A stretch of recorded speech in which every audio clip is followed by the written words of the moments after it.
What's going on, everybody? Back with some more Radical Red hardcore mode. Today we're going to take on Team Rocket Giovanni, and this was a tough one, guys. This is probably the closest battle yet so far in this game. But without further ado, let's get right to it. Giovanni's going to lead with the Mamoswine, and to counter that, we're going to lead with Mineshow. Now, as if this battle wasn't already hard enough, there is a permanent sandstorm throughout this entire battle, and Giovanni's team definitely is going to utilize that. First thing we want to do is get some free damage with Fake Out. We get some chip damage, more importantly, breaking the focus sash, and now Mamoswine takes a bit of damage and set him up for the high jump kick. We hit the huge, super effective fighting type move, and Mamoswine's going to go down. And that's 1 down, 5 to go.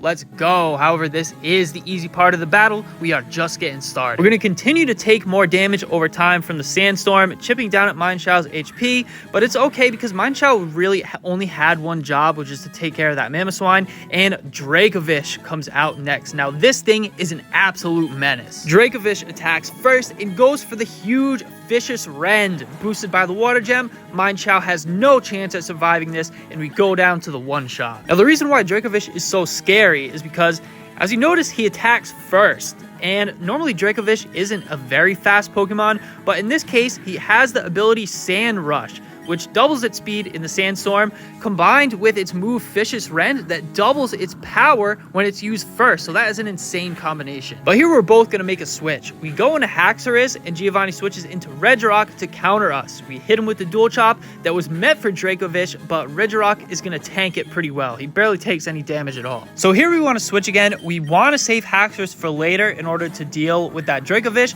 So we're going to bring out Milotic, who's better suited to deal with this Regirock. Regirock goes for Curse, and this can get really scary if he sets up too many of those, but luckily for us, Milotic is a special attacker, so we will be able to hit through his defense boost. We're also running Marvel Scale on Milotic. This is going to increase our physical defense to deal with Regirock's increased physical offense, but we go for the Scorching Sands and land a huge hit, getting the critical hit, and Regirock is going to curse once again. And Sevian Milotic here really is the perfect counter for Regirock.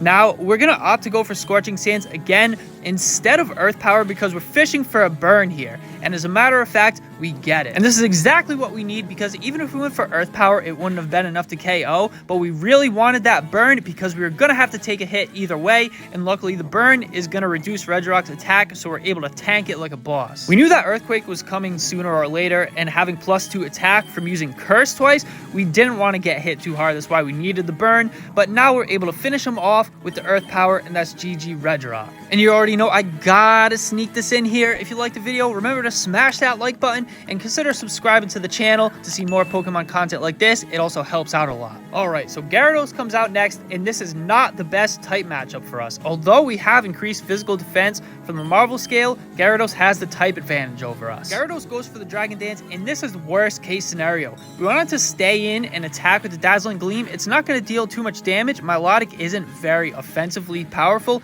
but we didn't want to make a switch out and lose momentum. But Gyarados going for the Dragon Dance there is really bad. We're going to get hit this time. Gyarados goes for the Waterfall. It's super effective. This is going to deal big damage, and even with the Marvel Scale, Milotic's going to go down. And check it out. This Gyarados is running Moxie, which means he is up to now +2 attack and also at +1 speed. So if we don't handle this properly, this Gyarados has the potential to sweep our entire team. We're going to send out Dragonite to get the job done. We go for Thunder Punch, but Gyarados is faster thanks to that Dragon Dance. He's not going to just attack with the normal attack. He goes for the Z move, the supersonic Sky Strike, and thanks to Dragonite's multi-scale, we actually survive the Z-move hit. We get the Thunder Punch off, and Gyarados goes down. And Dragonite is just so insane. He hits hard, and he's insanely bulky. Especially thanks to that multi-scale ability, we were able to tank a +2 Z-move from a Gyarados. But with Gyarados out of the way, Excadrill comes out next. And now Excadrill is going to be another Pokemon that's going to utilize the Sandstorm here. He's also running,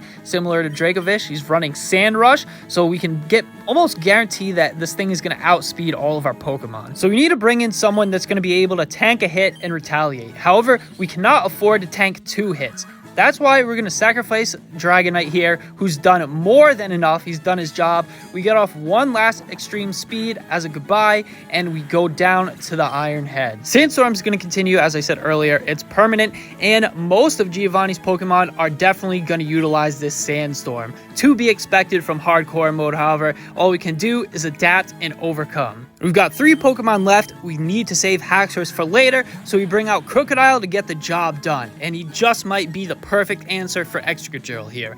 We get off the Intimidate, reducing his attack to -1. We knew we were going to have to take an attack here. Excadrill is faster and hits us with the Earthquake, but thanks to Intimidate, we tank it pretty well, retaliate with an Earthquake of our own, and Crocodile's Earthquake is much more powerful than Excadrill's. He goes down to the critical hit, which I don't think that crit was necessary, but either way, that's GG for Excadrill. Now, we've got it down to the 3v2. It may look like we're at an advantage, but alas, out comes the formidable Dracovish once again. So, looking at our options, Crocodile doesn't stand a chance against Dracovish here. He's just going to get one shot to the Fish's Rend.